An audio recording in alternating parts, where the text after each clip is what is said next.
আসসালামু আলাইকুম সবাইকে। তো আজকে আসছি একটা ব্রিজে। তো আমরা জানি যে চীন দেশ তো অনেক অনেক উন্নত। তো আপনি যদি বাস্তবে দেখেন তাহলে আপনার অবাক হইতেই হবে। এই যে দেখেন ব্রিজ, তো এই ব্রিজটা বিশাল বড়। তো ব্রিজের নিচে আবার রাস্তা আছে। তো আমরা আসছি, আমি এবং আমার পাকিস্তানি একটা ক্লাসমেট মুসা, ওরে নিয়ে আসছি। তো আমার ইউনিভার্সিটি থেকে প্রায় 5 কিলোমিটার দূরে। তো এটা সিস্টেমটা হচ্ছে নিচে ইয়া নিচে আবার রাস্তা, উপরে রাস্তা, আবার পানির নিচেও রাস্তা। মানে সব কিছু অবাক করার মতো। ওদের প্রযুক্তি এত বেশি উন্নত যে বলার মতো না। এখানে সবাই নিজেদের গাড়ি ইউজ করে। এখানে অটো রিক্সা বলেন বা অন্য কোনো কিছুই নাই, সবাই নিজস্ব গাড়ি ইউজ করে। We can cross the road. We are supposed to go down there. Okay, But how? Okay, come. Come. এই হচ্ছে এদিক দিয়ে আবার রাস্তা, নিচে এদিক দিয়ে আবার রাস্তা।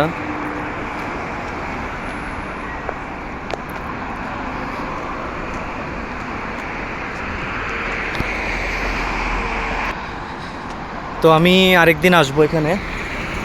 আজকে সময় স্বল্পতার কারণে বেশিক্ষণ থাকতে পারি নাই। এখন এখানে বাজে হচ্ছে বিকাল 4টা।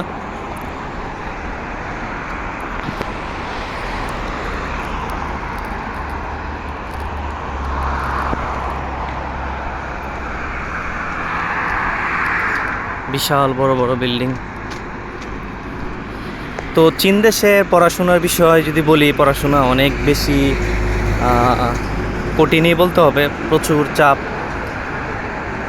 আপনি যদি রং তামাশা করতে আসেন তাহলে চীন দেশে পড়াশোনা করা যাবে না। এখানে পড়াশোনার মান আমার জানা মতে এই মুহূর্তে যতটুকু আমি বুঝতে পারলাম খুবই ভালো। অবশ্যই অন্য অন্য দেশের পড়াশোনাও খুবই ভালো, এর তুলনায় আমি মনে করি এটাও কিন্তু কম না, অনেক ভালো। তো তাদের রাস্তাঘাটে প্রত্যেকটা জায়গায় আপনি একটা কাইক দিবেন সিসি ক্যামেরা।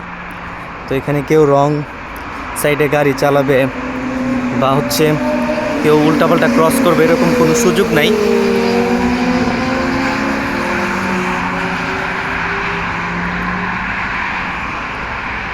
এখানে ম্যাক্সিমাম গাড়ি 100-120 এরকম গতিতে চালায় সবাই।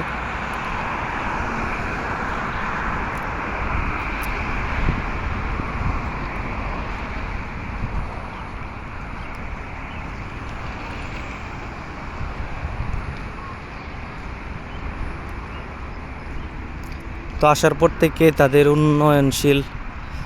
তাদের উন্নত কাজগুলা, তাদের ডেভেলপমেন্ট দেখা আমি নিজেও অবাক হইতেছি, এত উন্নত। আগে তো ভাবতাম যে আসলে তারা তো এমনিতেই উন্নত হইতেই পারে, কিন্তু চোখে দেখার পর থেকে যতটুকু বুঝতেছি ভাবনার চাইতেও বেশি উন্নত সব কিছু দিক থেকে। আপনি এখানে কোনো ভুল করার কোনো সুযোগ নাই। প্রত্যেকটা জায়গায় ডানে বামে পিছনে সামনে সিসি ক্যামেরা। তো চুরি হওয়ার সম্ভাবনা নাই বললেই চলে। নিরাপত্তার দিক থেকে 100-তে 100। আপনি এখানে কোনো জিনিস রেখে যাবেন, এটা আপনি 5 দিন পরে হইলেও এখানে পাবেন, অথবা পুলিশ স্টেশনে পাবেন। মানে এখানে কারো জিনিস কেউ চুরি করার কোনো সুযোগ নাই। আমরা এখন নিচে আসছি।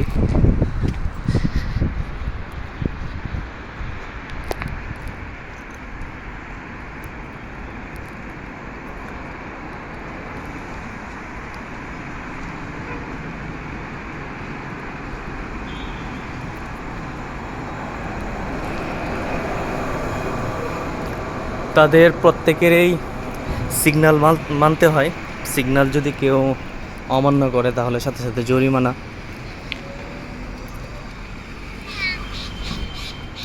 এগুলো স্কুটির জন্য আলাদা লাইন আছে, তারপর প্রাইভেট কারের জন্য আলাদা লাইন, বাসের জন্য আলাদা লাইন, সব কিছুর জন্য different different category.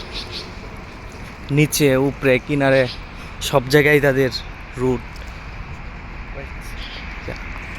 Wait, wait, wait. Come.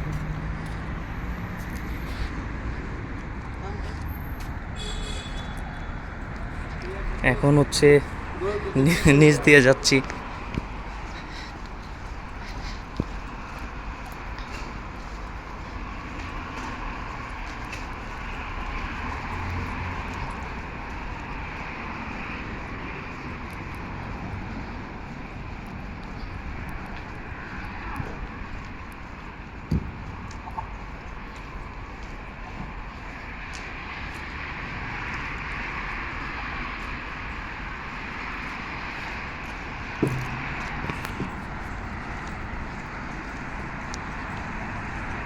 We are coming on the right.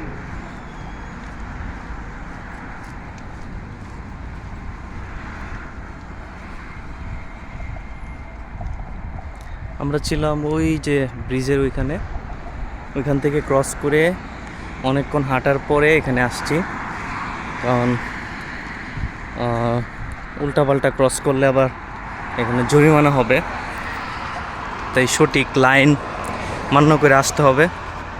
অনেকক্ষণ হাঁটার পরে আবার সেম জায়গায় আসা হয়েছে।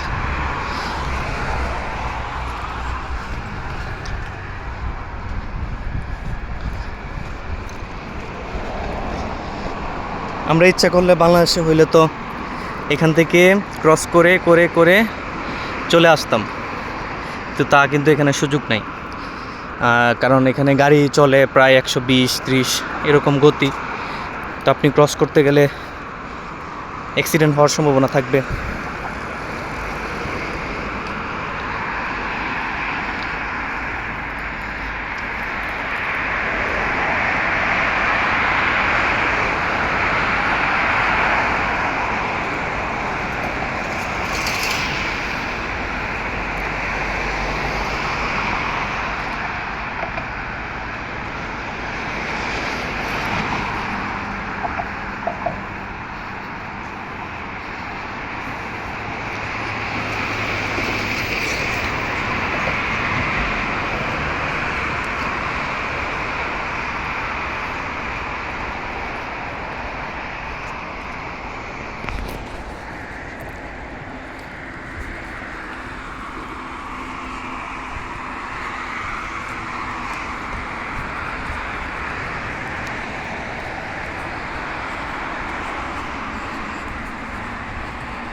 আপনি ইচ্ছা করলে সাইকেল এখান থেকে ভাড়া করে নিতে পারবেন 15 মিনিটের জন্য 2 RMB।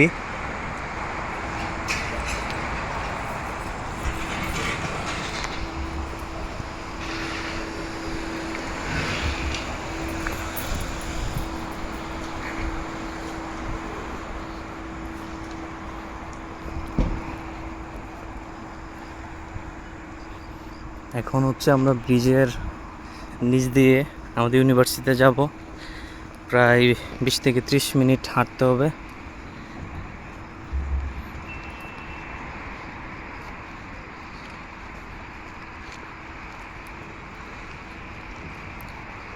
ওরা হচ্ছে এরকম জাতি যে 5 বছর বা 10 বছর পরে যেটা করা উচিত এটা আগেই তারা শুরু করে দেয়।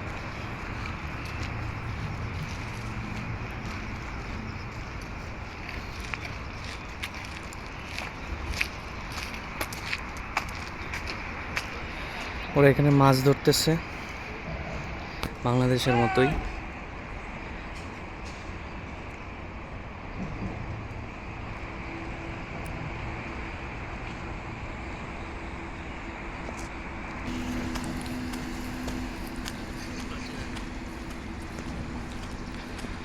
এটা হচ্ছে নদীর পাড়।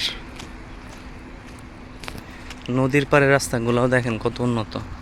এদিক থেকে শুধু মানুষ হাঁটাহাঁটি করে, যারা ঘুরতে আসে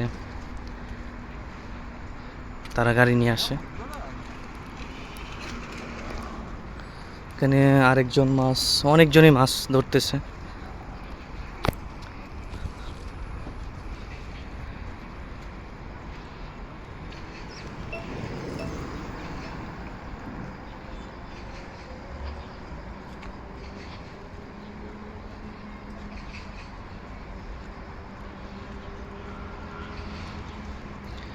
একদম ছোট ছোট বাচ্চারাও সাইকেল চালায়, খুব সুন্দর স্কুটি চালায়।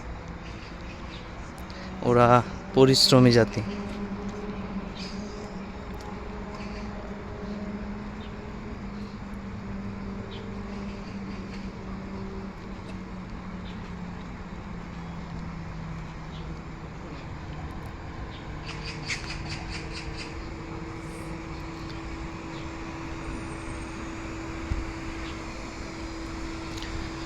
এটা হচ্ছে এখানে একটা জঙ্গলের মতো।